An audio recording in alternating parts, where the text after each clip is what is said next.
I am your biology lecturer Asif Awan.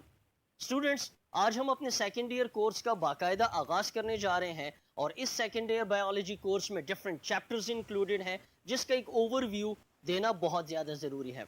So dear students, if we look at our second year biology course, so your second year biology course can be divided into four main sections. One is called as the life processes, the second part is the continuity of life, the third part is the ecology, and the fourth part is the application of biology.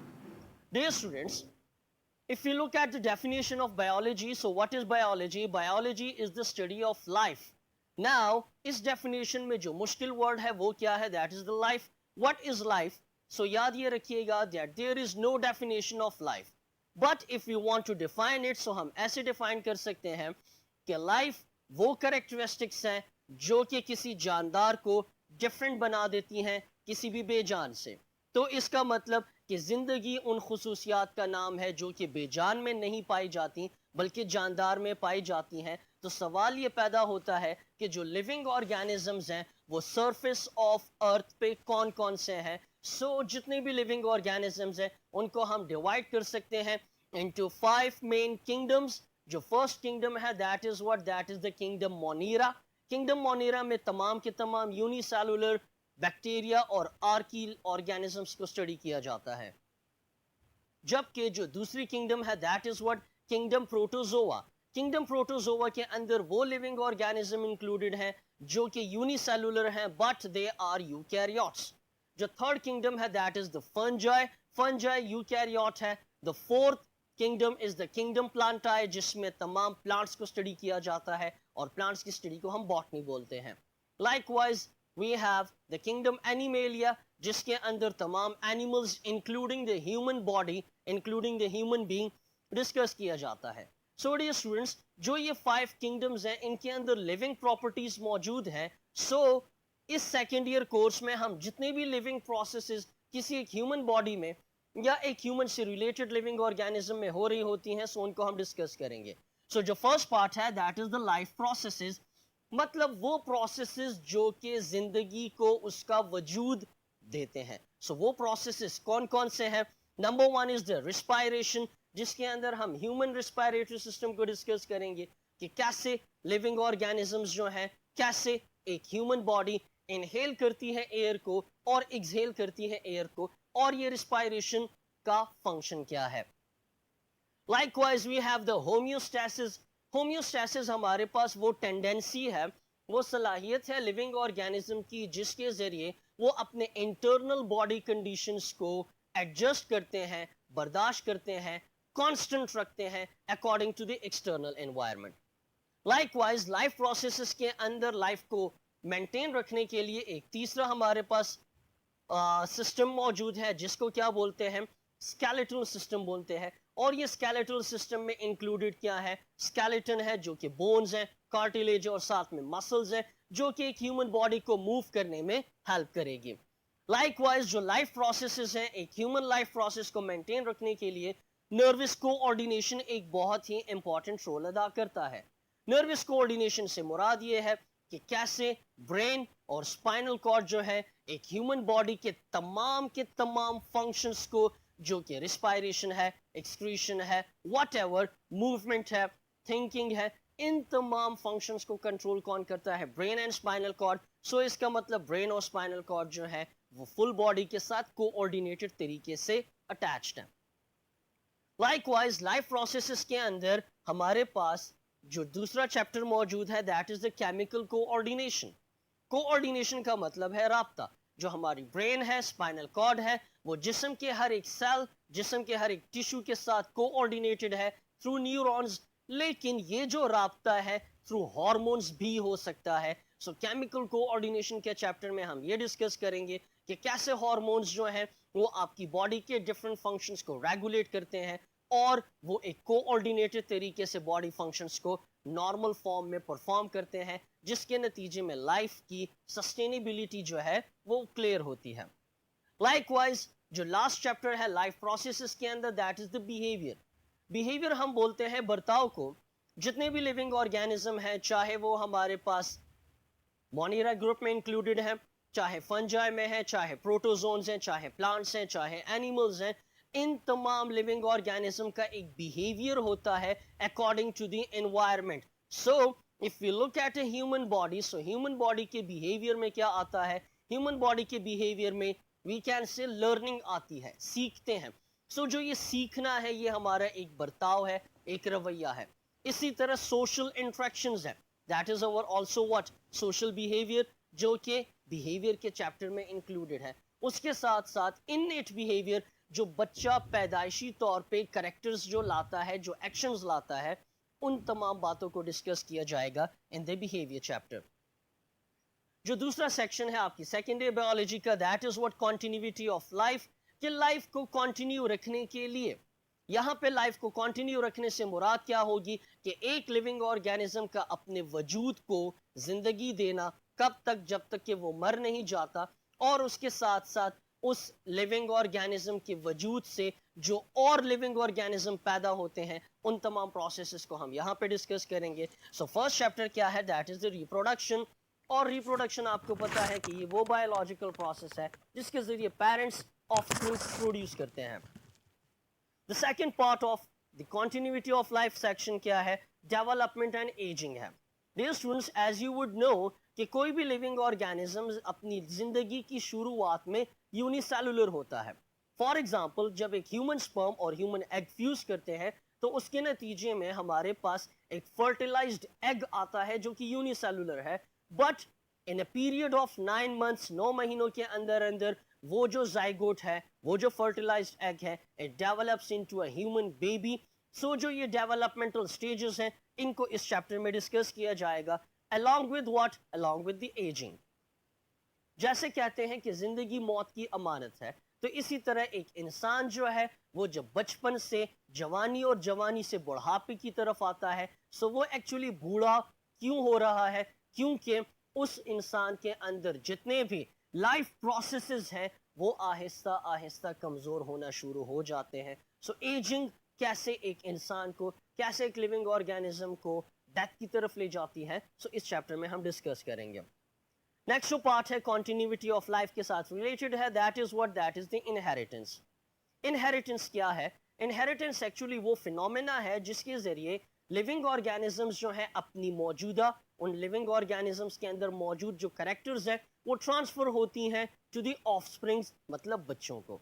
जैसे कि हम ये कहें कि हम इंसान जो हैं अपने माँ बाप के साथ बहुत ज़्यादा रिजेम्बलेंस रखते हैं, माँ बाप का ब्लड ग्रुप हमारे अंदर आता है, तो इसका मतलब कि जो पेरेंट्स हैं उनसे कुछ कैरेक्टर ट्रांसफर हो रहे हैं to the offsprings. Now question ये है, how do they transfer? The answer is what? The answer is the chromosome and the DNA.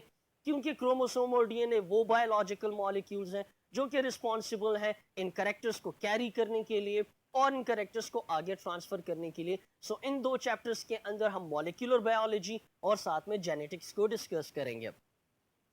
Dear students, जो कंटिन्यूटी ऑफ लाइफ में लास्ट चैप्टर है, that is what? That is the evolution. What is evolution? Evolution हमारे पास वो slow and study changes हैं जिसकी वजह से नई स्पीशीज की बुनियाद होती है. मतलब अगर हम ये कहें कि आज से 5000 साल पहले जो इंसान था उसकी शक्ल सूरत आजकल के मौजूदा इंसान से बहुत ज़्यादा कम, बहुत ज़्यादा डिफरेंट है. इसकी मिसाल हम ऐसे ही ले लें कि आज से 100-200 साल पहले इंसानों की जो हाइट्स थी वो बहुत ज़्यादा बड़ी थी, लंबी थी, बट अभी जो हाइट्स हैं वो बहुत कम आ रही हैं. So that is the change in the human species. So evolution कैसे होती है, कैसे उसके नतीजे में नई स्पीशीज अराइज होती हैं. सो इन तमाम क्वेश्चंस के जो आंसर्स हैं वो हमें एवोल्यूशन चैप्टर में मिलेंगे. डियर स्टूडेंट, जो थर्ड सेक्शन है सेकेंड ईयर बायोलॉजी कोर्स का, that is what ecology. And what is ecology? Ecology is the study of what? It is the study of living organisms and their environments. जो living organism जिस environment में रहता है तो actually वो environment उसको suit करता है. तो इसका मतलब कि जितने भी living organisms हैं वो depend करते हैं अपने environment पे, और different types of living organisms के different types of environment होते हैं. So how do they interact? We will study that in ecology. जिसमें हम ह्यूमन बीइंग पे फोकस करेंगे कि एक ह्यूमन बीइंग अपने एनवायरनमेंट के साथ कैसे इंटरेक्टिव है, कैसे उसको डैमेज कर रहा है, कैसे उससे फायदे उठा रहा है। जो लास्ट पार्ट है आपके पास बायोलॉजी का, वो क्या है? That is the application of biology. Dear students, जो साइंस है वो एक्चुअली नॉलेज है। कहां से आता है? From observation and experiments. So अगर आपके पास कोई इल्म आता है तो दूसरा स्टेप क्या होगा किसी भी नॉलेज का? That you apply it. So जितनी बायोलॉजी हम स्टडी कर लेते हैं, सो इस पार्ट के अंदर हम ये डिस्कस करेंगे कि जब आप बायोलॉजी का कुछ नॉलेज हासिल कर लेते हो तो उसको कैसे एक ह्यूमन बीइंग, कैसे सोसाइटी के बेनिफिट के लिए यूज कर सकते हैं, कैसे उसकी डिफरेंट एप्लीकेशंस को हम ला सकते हैं। सो डियर स्टूडेंट्स, ये थे एक general overview of the second year biology course. Now let's move to the first chapter of your course, which comes from what? From the life processes, and the first chapter is the respiration. So dear students, second year biology course का जो chapter number first है वो actually label हुआ है with chapter number 14, and the title of your chapter number 14 is the respiration. Dear students, याद ये रखना है कि respiration एक biological process है, एक life process है, जिसके अंदर होता यह है कि जो भी फूड मॉलिक्यूल्स हैं वो ऑक्सीडाइज होते हैं, उनकी ब्रेकडाउन होती है, जिसके नतीजे में एनर्जी आती है, और वो एनर्जी उस लिविंग ऑर्गेनिज्म के डिफरेंट लाइफ प्रोसेसेस को परफॉर्म करने के लिए बहुत ज़रूरी है। क्योंकि अगर एनर्जी नहीं होगी, सो जो लिविंग बॉडी है, कोई एक लिविंग बॉडी है या कोई एक लिविंग सेल है, टिश्यू है, ऑर्गन है, it will not be able to live without respiration. So dear students, what is respiration? Respiration is a catabolic process through which the food molecules are oxidized to give what? To give the energy, and this energy is actually what? It is in the form of ATP, which is abbreviated as adenosine triphosphate, and ATP is also called as energy currency of the cell. So why? कि जब ATP की मजीद hydrolysis होगी, so the adenosine triphosphate will break down. So जैसे ही adenosine triphosphate break करेगा, energy release होगी, उस एनर्जी को हमारे सेल्स, हमारे टिश्यूज, हमारे ऑर्गन यूज करेंगे, and we will be able to live a happy healthy life. Now dear students, जब हम कह रहे हैं कि रिस्पायरेशन एक लाइफ प्रोसेस है, तो इसका मतलब कि ये लाइफ प्रोसेस जो है it will occur in all living organisms. अगर किसी भी एक ऑर्गेनिज्म में रिस्पायरेशन परफॉर्म नहीं होता, so it means that is not alive, वो जिंदा नहीं है। नाउ स्टूडेंट्स, जो लिविंग ऑर्गेनिज्म है उनको हम कैटेगराइज कर सकते हैं into two forms. One is called as what? One is called as prokaryotes, and the second one is called as eukaryotes. जो यूकैरियोट्स हैं ये वो लिविंग ऑर्गेनिज्म हैं जिनमें मेम्ब्रेन बाउंडेड ऑर्गेनेलीज पाई जाती हैं, जबकि जो प्रोकैरियोट्स हैं they lack membrane bounded organelles and they are very much simple. But ये जो दोनों लिविंग ऑर्गेनिज्म हैं they behave different in the respiration. कैसे? कि जो यूकैरियोट्स हैं they can perform what? They can perform the aerobic respiration as well as anaerobic respiration. However, the prokaryotes are only able to perform the anaerobic respiration. Nowadays, students, जो respiration है उसकी दो types है.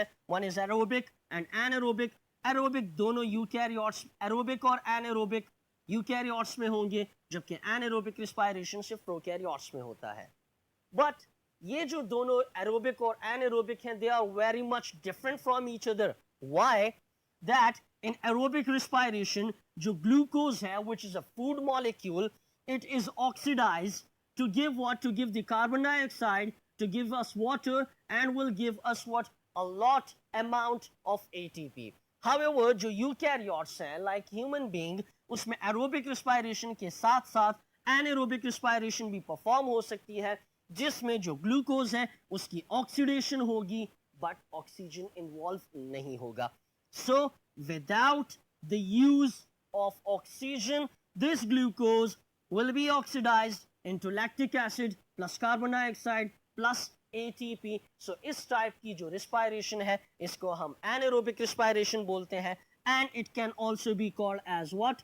It can also be called as lactic acid fermentation. So it means कि जो anaerobic respiration human being में होती है, जिसके नतीजे में लैक्टिक एसिड प्रोड्यूस होगा without the use of oxygen, इस टाइप की एनारोबिक रिस्पायरेशन को हम लैक्टिक एसिड फर्मेंटेशन भी कह सकते हैं। लाइकवाइज जो प्रोकैरियोट्स हैं जिनमें आर्की और बैक्टीरिया आते हैं, ये भी एनारोबिक रिस्पायरेशन में इंटर होंगे, जिसमें जो ग्लूकोज है उसकी ऑक्सीडेशन होगी, उसकी ब्रेकडाउन होगी, but without the use of oxygen, जिसके नतीजे में इथाइल अल्कोहल बनेगा, कार्बन डाइऑक्साइड बनेगा और एटीपी बनेगा। नाउडेज स्टूडेंट्स, ये जो इथाइल अल्कोहल की फॉर्मेशन है because of anaerobic respiration, it can be called as what? It can be called as alcoholic fermentation, जिसको आप एज ए एमसीक्यू याद रख सकते हैं।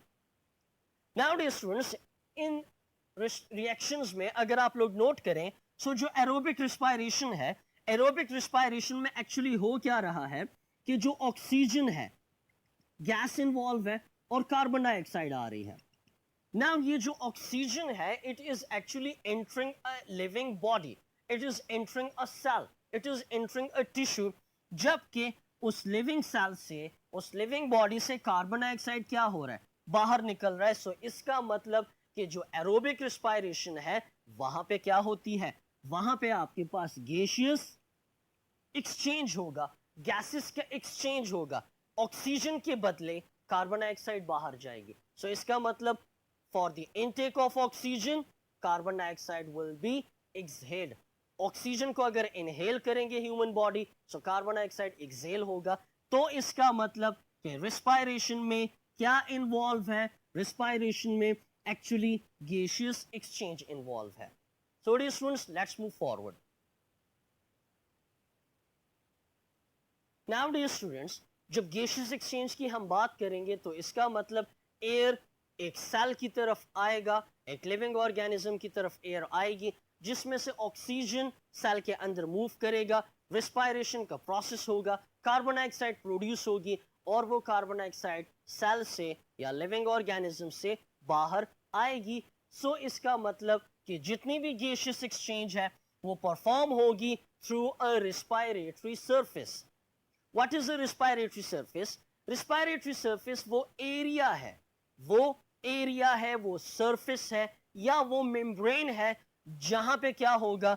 गैसियस एक्सचेंज होगा, जहां पे गैसियस एक्सचेंज होगी with what?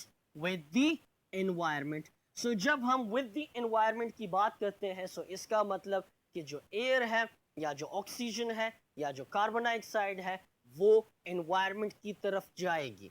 Oxygen from the environment and carbon dioxide to the environment. So वो एरिया, वो सरफेस जहां पे गैसियस एक्सचेंज होगा, that will be called as what? Respiratory surface.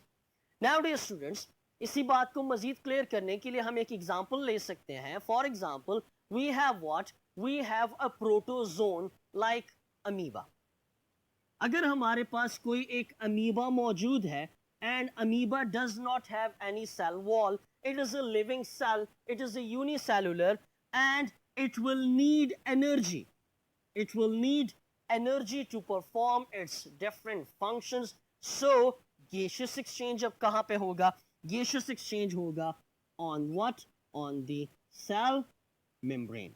So होगा ये कि cell membrane से ऑक्सीजन क्रॉस होके इनसाइड द सेल आएगी और इसी सेल मेम्ब्रेन में होगा क्या कि इसी के जरिए कार्बन डाइऑक्साइड जो है वो बाहर को निकलेगी। सो यहाँ पे हमने एक यूनिसेलुलर की एग्जांपल ली।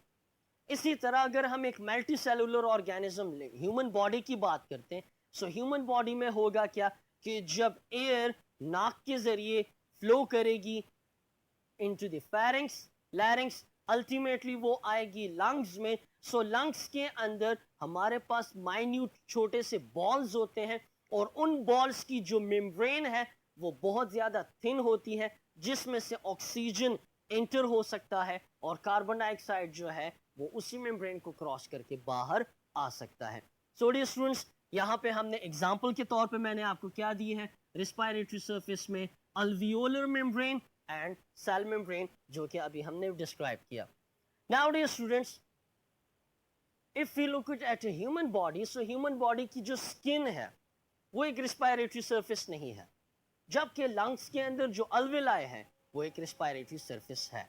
क्यों? क्योंकि स्किन से गैसियस एक्सचेंज पॉसिबल नहीं है, जबकि अल्वेलाई से गैसियस एक्सचेंज पॉसिबल है। तो इसका मतलब कि जो भी रिस्पायरेटरी सरफेस होगी उसकी कुछ ना कुछ प्रॉपर्टीज होंगी। सो उन प्रॉपर्टीज पे जाते हैं। The first property is what? That a respiratory surface should be permeable. वो परमिएबल होना चाहिए, उससे गैसेस जो है वो आर पार गुजरनी चाहिए।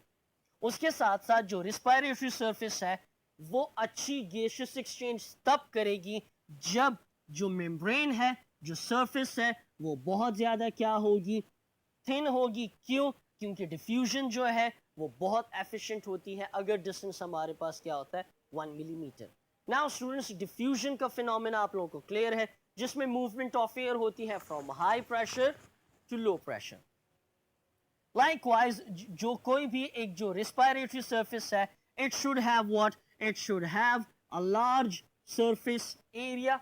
सरफेस एरिया ज्यादा होना चाहिए, क्योंकि जितना किसी सेल का, किसी अल्वेलाई का सरफेस एरिया ज्यादा होगा, ज्यादा परमिएबिलिटी होगी, तो उसके नतीजे में efficient diffusion of air in and out of the cell होगा।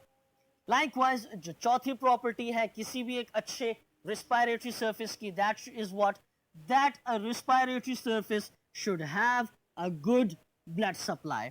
नाउअडेज स्टूडेंट्स, अगर हम अमीबा को देखते हैं, सो अमीबा को कोई भी ब्लड सप्लाई नहीं है, लेकिन यहाँ पे अगर रिस्पायरेटरी सरफेस में हम ब्लड सप्लाई की बात करते हैं तो इससे मुराद मल्टी सेलुलर लिविंग ऑर्गेनिजम्स हैं।